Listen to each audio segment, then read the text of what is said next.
युडीसीपीआर मध्ये 2019चा जो स्वयं पुनर्विकासाचा GR आहे त्याच्यामध्ये असं म्हटलंय की जो TDR मार्केटमध्ये द्यायच्याऐवजी महापालिकेने 50% ऑफ रेडी रेकनर रेटने उपलब्ध करून द्यावा, तर त्याचं इम्प्लिमेंटेशन करण्याच्या दृष्टीने सेक्शन ऍड करणार युडीसीपीआर मध्ये.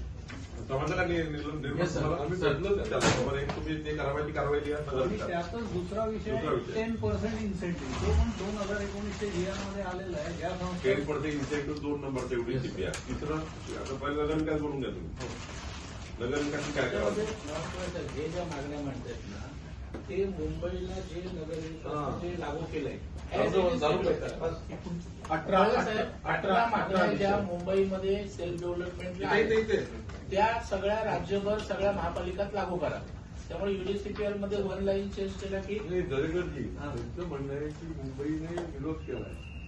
मुंबईच्या महापालिकेने तिथे जे तुम्ही अहवाल आले विरोध केला असं म्हणतात निर्णय घ्या, पण ते विरोध काय आता 46 बिल्डिंगचं काम सुरू आहे. नाही भाऊ,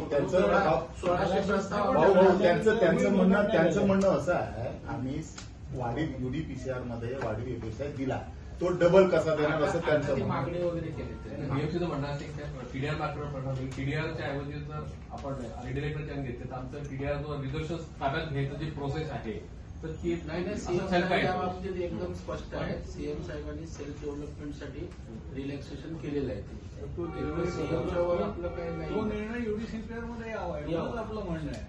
जे निर्णय चौथा विषय युडीसीपीआरच्या काय करायचं. तिसरा जो निर्णय आहे ना, म्हणजे 2019च्या GR मध्ये असं म्हटलेलं आहे की ज्या महापालिका स्तरावर म्हणजे ओपन स्पेस डेफिशियन्सी असेल किंवा इतर चार्जेस त्याच्यामध्ये कन्सेशन, तर ते कन्सेशन सुद्धा महापालिका जोपर्यंत युडीकडनं गाईडलाईन जात नाही, हा 2019चं इम्प्लिमेंटेशन